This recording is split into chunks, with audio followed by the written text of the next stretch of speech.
Bienvenidos a su programa Una pausa en el camino, un espacio diseñado para el estudio diario de la Biblia con una aplicación práctica para su vida y la nuestra.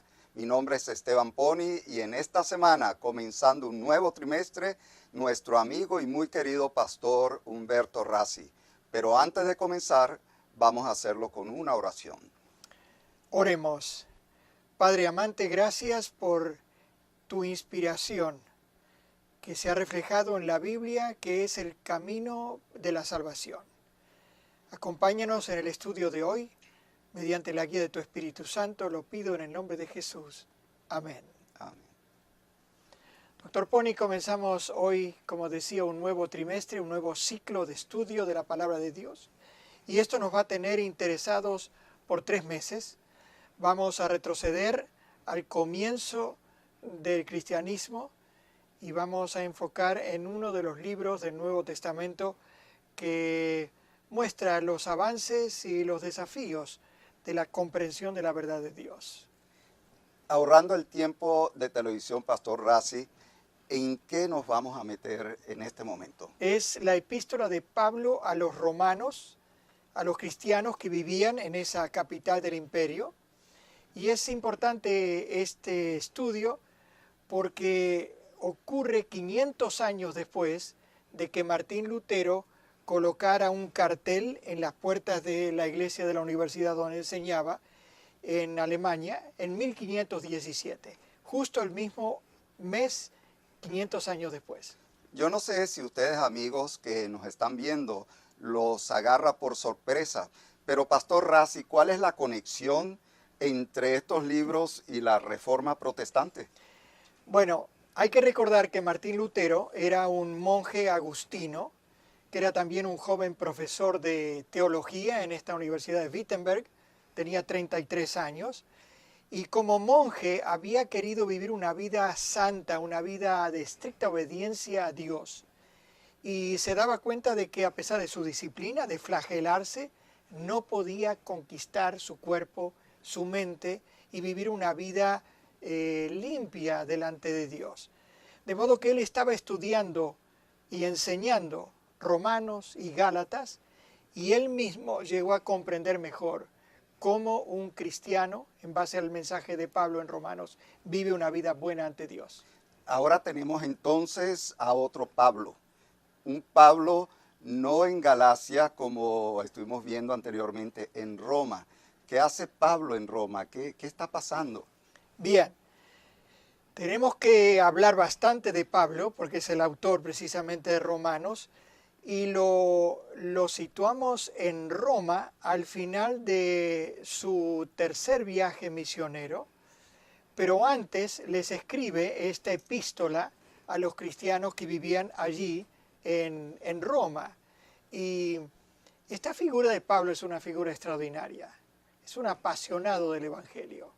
De modo que lo situamos allí, era a la vez un hombre que conocía profundamente el Antiguo Testamento, las profecías que habían apuntado a Jesús, y él mismo tiene esa conversión extraordinaria, de perseguidor encarnizado a evangelista. Yo diría de perseguidor a perseguido. Exacto. ¿Podría usted desarrollar en ese sentido? Sí, es más, quisiera que para situarlo geográficamente viéramos el mapa aquí. Pablo, como sabemos, había nacido en Tarso, que hoy es Turquía, y había sido formado como fariseo, conocía el hebreo, a la vez se comunicaba en griego y probablemente en latín, era un hombre práctico, sabía fabricar tiendas, de modo que era un personaje especial que nos hace entender bastante lo que estamos estudiando sobre Romanos. En relación al temperamento, la forma de ser, digamos, psicológica, social de Pablo? Yo pienso que lo que él escribe y lo que escribe su compañero Lucas en Hechos nos hace entender varias cosas. En primer lugar, parece que era de baja estatura, porque Pablo viene de Paulus, en latín pequeño. Tenía probablemente, doctor Pony, un defecto físico, tal vez relacionado con la vista. Alguna infección lo había dejado mal. Él lo llama un aguijón en la carne. Y era un temperamento apasionado. Era un hombre con una mente clara, pero también con una capacidad de debate. El hombre presentaba sus argumentos, de modo que intelectualmente Pablo era un personaje brillante, que habría brillado en el círculo romano entre los filósofos y pensadores. Una de las cosas que nosotros podemos pensar, no importa cuál sea nuestra creencia cristiana, y es que Pablo se le reconoce como un misionero. Sin duda, es un misionero incansable. Era un hombre que tenía una pasión por comunicar la verdad salvadora de Jesús, de ese Jesús que se le había aparecido en el camino a Damasco, que lo había hecho caer enceguecido. Él había sentido que Jesús mismo le había encargado la tarea de compartir esta verdad en ese mundo intercultural que era el Imperio Romano. Y como vemos en los mapas, viajaba de un lugar a otro, primero en lo que hoy es Líbano, Jordania, Turquía, luego Grecia, de modo que era un hombre apasionado por la verdad y con el tiempo llegó a Italia, a Roma, y tal vez, y eso nos interesa a los hispanohablantes, a España también, es casi seguro que llegó a España.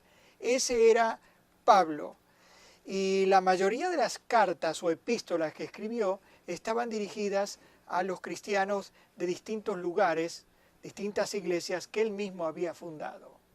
Muy interesante, muy interesante. Estas actividades, no sé, me da la impresión que nada más revisar las distancias que Pablo tenía que correr o andar implicaba peligro, pero Pablo tuvo de todo tipo de peligros. Hay una cita en que él cuenta eso. Dice, he estado en peligro de muerte repetidas veces. 3 veces me golpearon con varas, una vez me apedrearon, 3 veces naufragué y pasé un día y una noche como náufrago en alta mar. Mi vida ha sido un continuo ir y venir de un sitio a otro, en peligros de ríos, peligros de bandidos, peligros de parte de mis compatriotas, peligros a mano de los gentiles, peligros en la ciudad, peligros en el campo, peligros en el mar y peligros de parte de falsos hermanos. ¿Quiere seguir leyendo? ¿Cómo no? He sufrido hambre, sed y muchas veces me he quedado en ayunas. He sufrido frío y desnudez y como si fuera poco, cada día pesa sobre mí la preocupación por todas las iglesias. ¿Qué corazón apasionado por compartir la verdad? Y qué riesgo que corrió, que lo querían matar más de una vez. Imagínense, en alta mar, yo no sé si podría haber podido sobrevivir, y aquí Pablo sobrevive en alta mar, naufragios, golpes. Bien.